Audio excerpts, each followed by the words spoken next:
When did you know you raised your child right? It was a rainy Friday afternoon, and I had just gotten home from work, soaked from head to toe and already in a bad mood.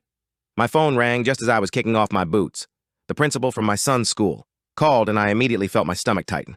My son's always been spirited, curious, stubborn, full of questions, and calls from school usually meant he had questioned a rule too loudly or stood his ground in front of the wrong teacher.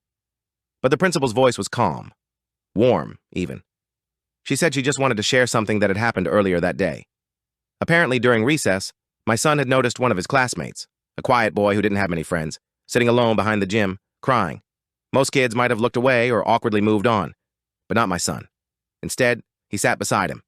Didn't ask anything at first, just sat there, letting the kid cry. Then gently, he asked if he wanted to talk.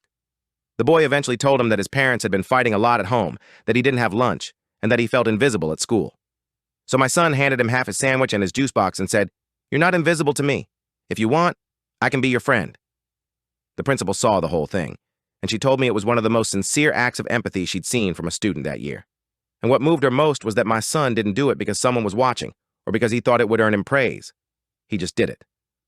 Out of pure kindness, I sat on the hallway floor for a long time after I hung up the phone. It got real quiet, and all the noise of the day faded away. I thought about all the nights I stayed up worrying.